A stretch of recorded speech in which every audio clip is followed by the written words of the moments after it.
NTPC 12th level की तैयारी करने वाले सभी स्टूडेंट के पास मात्र 7 दिन बचे हुए हैं एग्जाम के मेरे भाई। ठीक है, मैं आपके लिए लेके आ चुका हूँ एक्सपेक्टेड पेपर नंबर 3। ये एक्सपेक्टेड पेपर नंबर 3 आपकी तैयारी को ही बूस्ट नहीं करेगा, इवन आपके स्कोर को भी बूस्ट करने वाला है।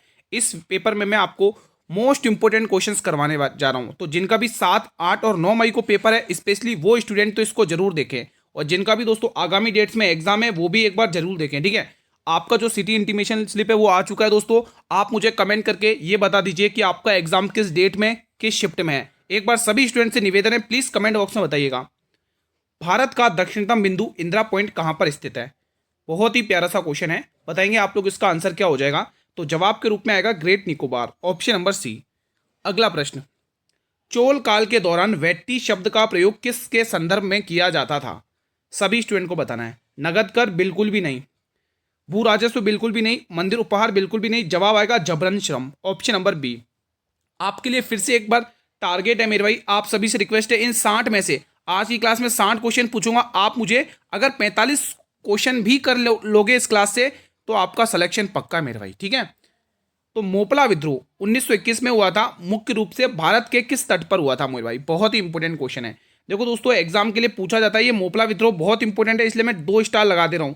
तो ये मेरे भाई मालाबार तट दोस्तों। ठीक है, तो बी वाला ऑप्शन आपको टिक कर लेना है। देखो केरल भी लिखा हुआ आता ऑप्शन में, इस बात का भी ध्यान रखना। ठीक है, अगला क्वेश्चन, कोशिका झिल्ली के निर्माण के लिए आवश्यक प्रोटीन और लिपिड का संश्लेषण कहां पर होता है। रिक्तिका में होता है क्या, बिल्कुल भी नहीं, ना ही माइटोकॉन्ड्रिया ना ही प्लाज्मा झिल्ली। तो जवाब आएगा एंडोप्लाज्मिक रेटिकुलम। अगला क्वेश्चन, भारत के संविधान का कौन सा अनुच्छेद सशस्त्र बलों के सदस्यों के मौलिक अधिकारों को प्रतिबंधित करने की का अधिकार संसद को देता है। बहुत ही इंपॉर्टेंट क्वेश्चन है दोस्तों, बताइए इसका आंसर। तो जवाब के रूप में आएगा आर्टिकल 33, आपको टिक कर लेना है मेरे भाई। C option will be the right answer. मेरे भाई कम समय में बेस्ट से बेस्ट कंटेंट दे रहा हूं आप लोगों को। ठीक है, तो एक भी क्वेश्चन मिस ना करें, सारे क्वेश्चन सेलेक्टेड हैं एग्जाम के लिए। क्या पता जिस क्वेश्चन को मिस किया वही एग्जाम में आ जाए, इसलिए बिना स्किप किए पूरी क्लास देखें और रिवीजन करें मेरे साथ।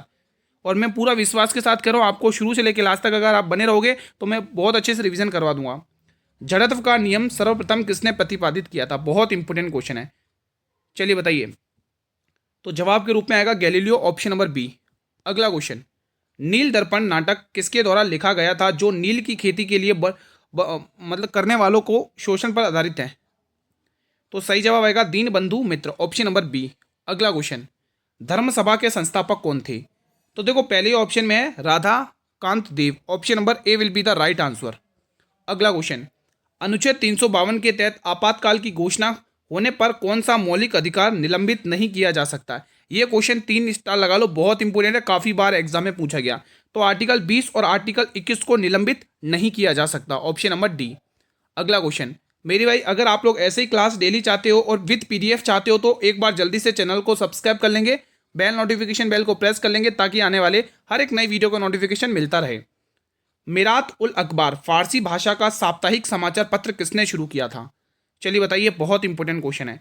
तो ये समाचार पत्र शुरू किया था राजा राम मोहन राय ने, ऑप्शन नंबर बी। इन्होंने 1828 में दोस्तों ब्रह्म समाज की स्थापना की थी कलकत्ता के यहाँ पे। ठीक है, तो आर्टिकल 76 के तहत भारत के मान्यवादी की नियुक्ति कौन करता है। देखो आर्टिकल 76 किससे संबंधित है, भारत के मान्यवादी से रिलेटेड, और इसकी नियुक्ति हमेशा ध्यान रखना राष्ट्रपति करता है, ऑप्शन नंबर बी। अगला क्वेश्चन, उगादि उत्सव मुख्य रूप से किस राज्य में नववर्ष के रूप में मनाया जाता है। बहुत ही शानदार क्वेश्चन है, चलिए बताइए। कर्नाटक और आंध्र प्रदेश बिल्कुल भी गलत, आंध्र प्रदेश और तेलंगाना बिल्कुल सही है, option number B will be the right answer. अगला क्वेश्चन देखेंगे, ये भी हटा लेंगे आप लोग, आंसर है। अगला क्वेश्चन देखेंगे, उसका तो आपको भी टिक ही कर लेना है। क्वेश्चन नंबर 13, खर्ची पूजा उत्सव किस राज्य में मनाया जाता है मेरे भाई। बहुत ही इंपॉर्टेंट क्वेश्चन है। तो ये मनाया जाता है त्रिपुरा राज्य में, ऑप्शन नंबर बी। अपना स्कोर चेक करते रहिएगा आप लोग, ठीक है, और लास्ट में आपको कमेंट करके बताना कितना स्कोर किया आप लोगों ने।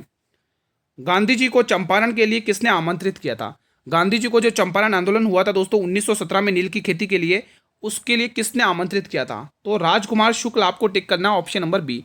ठीक है, राजेंद्र प्रसाद, जेबी कृपलानी, ये तो सहयोगी थे इस आंदोलन में गांधी जी के। पबाना विद्रोह, पबाना विद्रोह कब हुआ था, 1873 से लेकर 1876 के मध्य हुआ था। मुख्य रूप से भारत के किस क्षेत्र में हुआ था, क्वेश्चन है, यह आपसे पूछा है, बहुत ही इंपॉर्टेंट क्वेश्चन है ये। तो जवाब के रूप में आएगा बंगाल में ये हुआ था, ऑप्शन नंबर बी आपको टिक कर लेना है। अगला क्वेश्चन, विजयनगर साम्राज्य में अमाराम शब्द का अर्थ क्या था। विजयनगर साम्राज्य में अमाराम शब्द का अर्थ क्या था, ये क्वेश्चन ने पूछा है। तो सैनिकों को दी जाने वाली भूमि आपको टिक करना है ऑप्शन नंबर बी। मध्यकालीन भारत में जवाबित किसे कहा जाता था? बहुत ही शानदार क्वेश्चन है। मध्यकालीन भारत में जवाबित किसे कहा जाता था? तो राज्य कानून वाले को कहा जाता था। Option number B will be the right answer. अगला क्वेश्चन, प्रसिद्ध ऐहोल प्रशस्ति के रचयिता राव कीर्ति किस चालुक्य शासक के दरबारी कवि थे? शानदार क्वेश्चन आपके स्क्रीन पर आ चुका है। तो सही जवाब आ जाएगा पुलकेशी नृत्य दोस्तों। ऑप्शन नंबर बी आपको लॉक कर लेना है। अगला क्वेश्चन, ऋग्वेद में किस मंडल में दशरथ युद्ध का वर्णन मिलता है मेरे भाई? शानदार क्वेश्चन आपके एक बार फिर से स्क्रीन पे। ऋग्वेद के 30वें मंडल बिल्कुल भी नहीं, ऋग्वेद के 9वें मंडल बिल्कुल भी नहीं, ऋग्वेद के 10वें मंडल बिल्कुल भी नहीं। तो जवाब आएगा ऋग्वेद के 7वें मंडल में हमें दशरथ युद्ध का वर्णन का उल्लेख मिलता है। चोल काल में उरेयूर शहर किसके व्यापार के लिए प्रसिद्ध था? चोल काल में उरेयूर शहर दोस्तों ये प्रसिद्ध था सूती वस्त्रों के लिए, सूती वस्त्रों के व्यापार के लिए बहुत प्रसिद्ध था। अगला क्वेश्चन आपके स्क्रीन पर है, किस पंचवर्षीय योजना के दौरान SEBI security board of exchange India की स्थापना हुई थी मेरे भाई? बहुत ही इंपॉर्टेंट क्वेश्चन है। नाबार्ड की स्थापना किस पंचवर्षीय योजना के तहत हुई, या भी आप बता सकते हो मुझे कमेंट बॉक्स में। फिलहाल आपको 7वीं पंचवर्षीय योजना टिक कर लेनी है। अगला क्वेश्चन, किस अनुच्छेद में सुप्रीम कोर्ट को अभिलेख न्यायालय कहा गया है मेरे भाई? ये मोस्ट इंपोर्टेंट आर्टिकल है, एग्जाम में बहुत बार पूछा गया है। तो आर्टिकल 129 आपको टिक कर लेना, ऑप्शन नंबर सी। बढ़े अगले प्रश्न की तरफ। अगला क्वेश्चन, चुंबक चुंबकीय पदार्थों में डैश द्वारा चुंबकत्व उत्पन्न कर देता है मेरे भाई? चुंबक चुंबकीय पदार्थों में प्रेरण द्वारा, किसके द्वारा? प्रेरण द्वारा चुंबकत्व उत्पन्न कर देता है। यहां पर आपको बी वाला ऑप्शन टिक कर लेना है। अगला क्वेश्चन देखेंगे आप लोग, भारत के संविधान का निम्न में से कौन सा अनुच्छेद भारत की समेकित निधि के संबंध में प्रावधानों से संबंधित है? शानदार क्वेश्चन आपके स्क्रीन पर फिर से एक बार। क्या आर्टिकल 200 से मतलब 66 होगा क्या? बताइए, क्या आर्टिकल 266 होगा? बिल्कुल होगा। Option number A will be the right answer. अगला क्वेश्चन देखेंगे आप लोग, किस शैली के मंदिर में शिखर को विमान कहा जाता है? किस शैली के मंदिर में शिखर को विमान कहा जाता है? बताएंगे आप लोग क्वेश्चन नंबर 26 का आंसर कमेंट बॉक्स में। तो यहाँ पे नागर शैली बिल्कुल नहीं, बेसर शैली बिल्कुल भी नहीं, इनमें से कोई नहीं, ये भी बिल्कुल भी नहीं। आंसर आएगा द्रविड़ शैली, ऑप्शन नंबर सी। अगला क्वेश्चन, नौजवान सभा की स्थापना किसने की थी मेरे भाई? ये नौजवान सभा की स्थापना किस वर्ष में हुई थी? अगर ये कोई मुझे कमेंट बॉक्स में बता देगा तो मजा आ जाएगा मेरे भाई। बहुत बार पढ़ाया मैंने ये वाला क्वेश्चन। यहाँ पे भगत सिंह आपको टिक कर लेना है। अगला क्वेश्चन, निम्न में से कौन सी कोशिका संरचना अमीबा को उसकी खाद्य सामग्री प्राप्त करने में सहायता करता है? शानदार क्वेश्चन है भाई। कशाभिका बिल्कुल गलत हो जाएगा इसका आंसर। पक्षामिभिका ये भी गलत। प्लाज्मा झिल्ली इसका सही जवाब आएगा, ऑप्शन नंबर सी। अगला क्वेश्चन देखने जा रहे हैं अपन लोग। क्वेश्चन नंबर, एक बार इसको भी गलत कर देते, हाँ सी वाला बिल्कुल सही है। क्वेश्चन नंबर 29 बताइए, निम्न में से कौन सा विकल्प कोशिका अंगक नहीं है? कोशिका अंगक नहीं पूछा है, ध्यान से पढ़ लेना, गलती मत कर लेना मेरे भाई, ठीक है। तो जवाब के रूप में आएगा कोशिका द्रव्य, साइटोप्लाज्म आपको टिक कर लेना मेरे भाई, ठीक है, कोशिका द्रव्य, ठीक है। ये 3 ऑप्शन गलत है। अगला क्वेश्चन देखें, क्वेश्चन नंबर 30, किस कोशिका का आकार बदलता रहता है मेरे भाई? किस कोशिका का आकार बदलता रहता है? मोस्ट इंपोर्टेंट क्वेश्चन है। अंडाणु बिल्कुल भी नहीं, चिकनी पेशी बिल्कुल भी नहीं, तंत्रिका कोशिका बिल्कुल भी नहीं। जवाब आएगा अमीबा। इसका आकार दोस्तों बदलता रहता है, ये कोशिका है।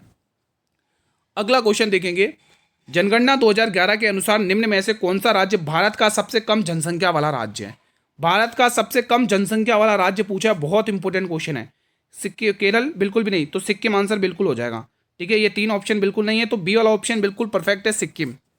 अगला क्वेश्चन देखेंगे आप लोग, 1930 में महात्मा गांधी के नेतृत्व में दांडी मार्च किस ब्रिटिश नीति के खिलाफ एक महत्वपूर्ण विरोध था? बहुत ही इंपॉर्टेंट क्वेश्चन है भाई। कौन बताएगा इसका आंसर सबसे पहले? तो नमक कर अगर आप टिक कर रहे हो तो बिल्कुल सही टिक कर रहे हो। दांडी मार्च की यात्रा दोस्तों शुरू कहाँ से हुई थी मेरे भाई? शुरू कब हुई थी? ये एग्जाम में पूछा था, डेट पूछी जाती है स्पेशली मेरे भाई, तो डेट ध्यान रखोगे। कहाँ से स्टार्ट हुई थी? 12 मार्च 1930 से मेरे भाई। कहाँ से ये स्टार्ट हुई थी? 12 मार्च 1930 से स्टार्ट हुई थी। गांधी जी के साथ दोस्तों 78 सहयोगी थे, ठीक है। और जब ये इसके समाप्त हुआ था दोस्तों, ये एंड हुआ, जब खत्म हुआ, तो वो डेट भी पूछी जाती है, तो वो भी लगे हाथ आप यहाँ पर लिख लेंगे, 6 अप्रैल 1930 लिख लो मेरे भाई। 6 अप्रैल 1930 को ये आंदोलन समाप्त हुआ था, 6 अप्रैल 1930। ये डेट शुरुआत की और अंतिम, ये दोनों याद कर लेना, एग्जाम में पूछा जाता है। और ये यात्रा दोस्तों दांडी से स्टार्ट करी, साबरमती आश्रम से। भारतीय संविधान के किस अनुच्छेद में राज्यपाल द्वारा शपथ अथवा प्रतिज्ञान का उल्लेख है? राज्यपाल की शपथ बहुत इंपॉर्टेंट है, एग्जाम में काफी बार पूछी गई है क्वेश्चन। ठीक है। आर्टिकल 161 आपको टिक करना, ऑप्शन नंबर सी, ठीक है। यहीं पर दोस्तों अगर आप मुझे बताइए राष्ट्रपति की दोस्तों शपथ का उल्लेख किस अनुच्छेद में, प्लीज मुझे कमेंट बॉक्स में बताइएगा। भारतीय संविधान के किस अनुच्छेद में राज्यपाल द्वारा राज्य के विधानमंडल का विशेष संबोधन का उल्लेख है? बहुत ही प्यारा सा क्वेश्चन है, बहुत ही इंपॉर्टेंट क्वेश्चन है आपकी स्क्रीन पर।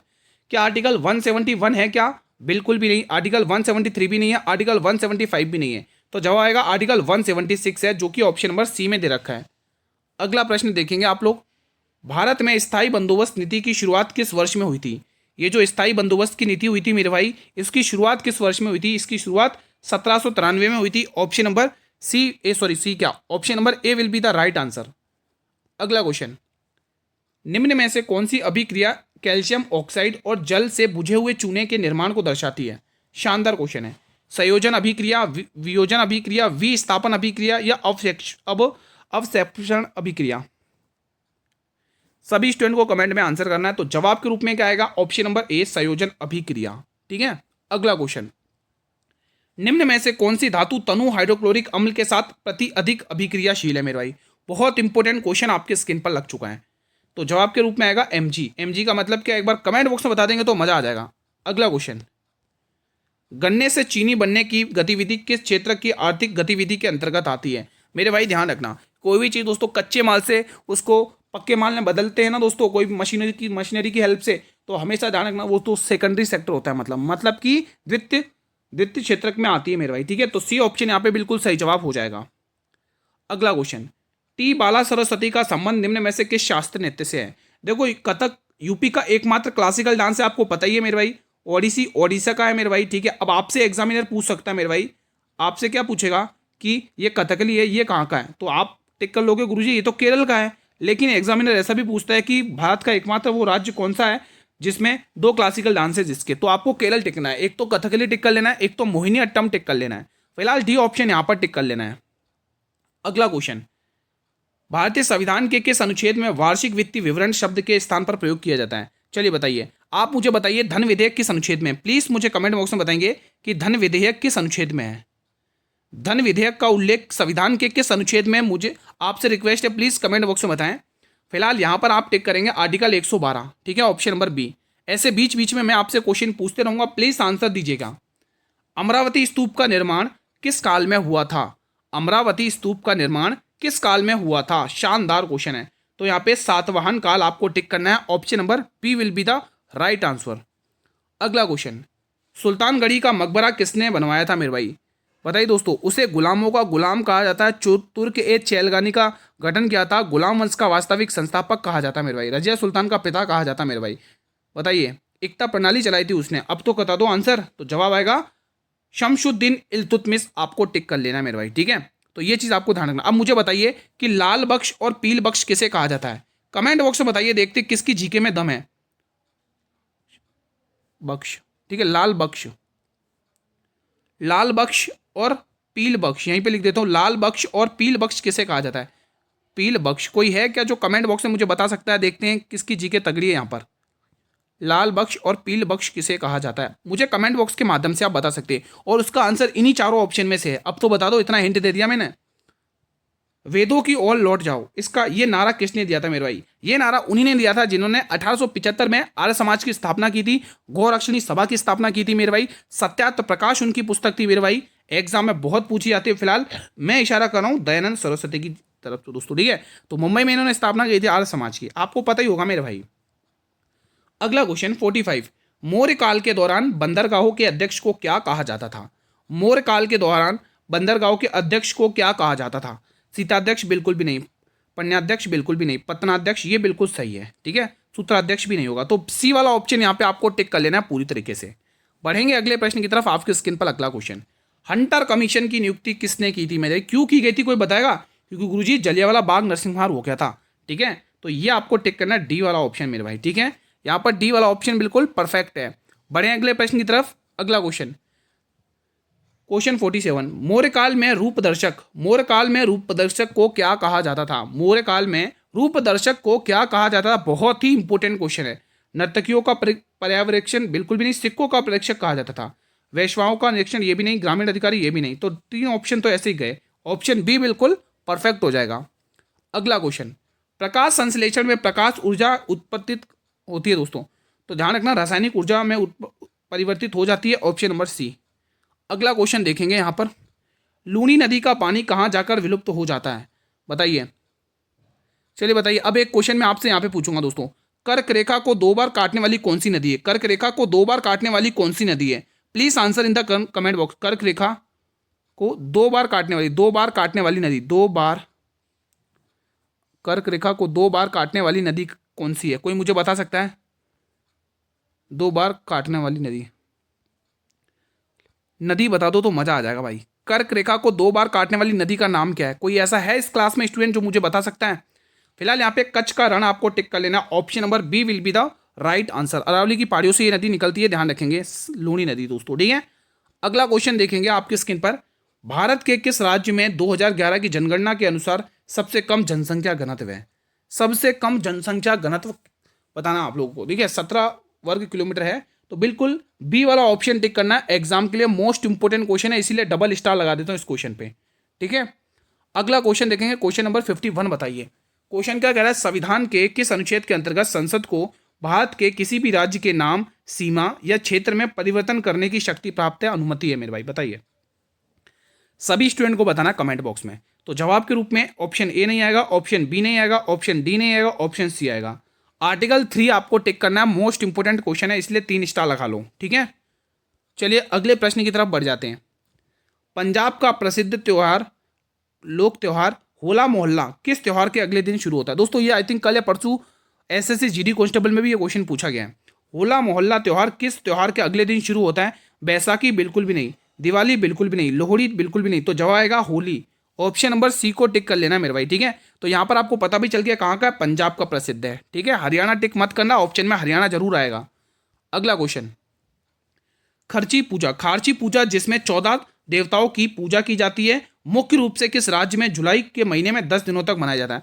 अब आपको गुरुजी ये क्वेश्चन तो दे चुके हो, पहले ही करवा चुके हो, बिल्कुल मैं करवा चुका हूँ, इसके लिए मैं एग्री करता हूँ, बट इसमें आपको 2-3-4 पॉइंट ऐसे छुपे हुए मिलेंगे जो आपको एग्जामिनर पूछ सकता है। सबसे पहला पॉइंट कि 14 देवताओं की पूजा की जाती है, इसमें पहला पॉइंट तो ये कवर हुआ, किसमें? इस खर्ची पूजा वाले त्योहार में, ठीक है। दूसरा पॉइंट, ये मुख्य रूप से जुलाई महीने में मनाया जाता है, 2 पॉइंट कर हो गए। और तीसरा पॉइंट, ये जुलाई में, और ये 10 दिनों तक मनाया जाता है दोस्तों। ये 3 पॉइंट आपको यहां से कवर हुए मेरे भाई, एक तीर से 3 शिकार हुए इस बार। इसी प्रकार से कंटेंट मैंने तैयार किया आप लोगों के लिए। तो फिलहाल बी ऑप्शन आपको टिक कर लेना, त्रिपुरा, ठीक है। अगला क्वेश्चन, भाई लाइक वगैरह कर लिया करो। क्वेश्चन 54, प्रारंभिक विविध समाज में गोपति शब्द से अभिप्राय क्या है? दोस्तों गोपति शब्द से अभिप्राय क्या है? बहुत इंपॉर्टेंट क्वेश्चन है मेरे भाई। परिवार का मुखिया बिल्कुल भी नहीं, गायों की रक्षा करने वाला प्रधान, ये बिल्कुल परफेक्ट आंसर है। युद्ध करने का नेतृत्व करने वाला बिल्कुल भी नहीं, अनुष्ठान संपन्न करने वाला पुरोहित, ये भी नहीं। तो बी ऑप्शन बिल्कुल सही जवाब हो जाएगा। फिलहाल बढ़ते हैं हमारे अगले प्रश्न की तरफ। 1991 के सुधारों के दौरान निम्न में से किसके लिए औद्योगिक लाइसेंस में छूट नहीं दी गई थी? शानदार क्वेश्चन आपकी स्क्रीन पर है मेरा, बता दीजिए इसका आंसर। बहुत ही प्यारा सा क्वेश्चन है। तो यहां पे इस्पात हो जाएगा क्या? बिल्कुल भी नहीं, इस्पात नहीं होगा। कोयला बिल्कुल भी नहीं, तो होगा क्या? एल्कोहल। तो यहाँ पे डी ऑप्शन भी कैंसिल हो जाएगा, तो सी वाला ऑप्शन आपको बिल्कुल परफेक्ट टिक कर लेना है। अगला क्वेश्चन देखेंगे, आपकी स्क्रीन पर है। नवंबर 2025 में संयुक्त राष्ट्र जलवायु सम्मेलन के दौरान किस प्रमुख जलवायु समझौते पर चर्चा हुई थी मेरे भाई? शानदार क्वेश्चन है। ग्लासगो पैक्ट बिल्कुल भी नहीं, क्योटो प्रोटोकॉल बिल्कुल भी नहीं, इनमें से कोई नहीं, बिल्कुल भी नहीं। जवाब आएगा पेरिस समझौता। ऑप्शन नंबर सी को टिक करना है। देखो करंट अफेयर भी पढ़ लेना लास्ट 6 मंथ के, ठीक है, एग्जामिनर पूछेगा आपसे। और इस बार दोस्तों रेलवे में करंट अफेयर का काफी दबदबा रहा है, तो इस करंट अफेयर पे भी पकड़ बनाकर चलना आप लोगों को, ठीक है। हाँ, ऑपरेटिंग सिस्टम और डिवाइस ड्राइवर जैसे घटक किस श्रेणी के सॉफ्टवेयर के अंतर्गत आते हैं? करंट अफेयर के क्वेश्चन तो फिक्स है आपके एग्जाम में, हर शिफ्ट में 2 से 3 क्वेश्चन तो मिलने वाले ही हैं, 2 क्वेश्चन तो इवन मिलने वाले ही हैं, ठीक है। तो इस चीज का भी ध्यान में रखना आप लोगों को। फिलहाल यहाँ पे सिस्टम सॉफ्टवेयर आपको टिक कर लेना, option number B will be the right answer. निम्न में से किस शॉर्टकट द्वारा डॉक्यूमेंट में संपूर्ण कंटेंट को सेलेक्ट किया जाता है? शानदार क्वेश्चन है। कंट्रोल+सेव बिल्कुल भी नहीं, कंट्रोल+E बिल्कुल भी नहीं, कंट्रोल+R बिल्कुल भी नहीं।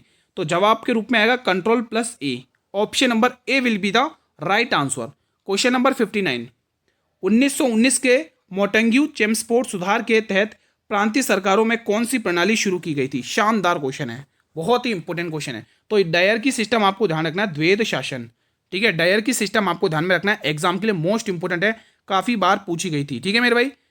हाँ, अब अगले क्वेश्चन की तरफ बढ़ते हैं, क्वेश्चन नंबर 60। जैसा कि मैंने कमिटमेंट किया था कि मैं आपको 60 क्वेश्चन कराऊंगा, जिसमें से आपको 45 क्वेश्चन करने हैं। तो चलिए क्वेश्चन नंबर 60 का आंसर आप लोग मुझे बताइए। सिंधु घाटी सभ्यता के दौरान किस स्थान पर सबसे बड़ा गोदीवाड़ा पाया गया था? गोदीवाड़ा दोस्तों एक प्रकार का बंदरगाह है, ध्यान रखना, ठीक है, बंदरगाह। अब तो समझ में आ ही गया होगा आंसर क्या है। आज मैं आपको दोस्तों गणित का एक होमवर्क क्वेश्चन देके जाऊंगा, और प्लीज़ मुझे जरूर कमेंट बॉक्स में उसका आंसर करना, ठीक है।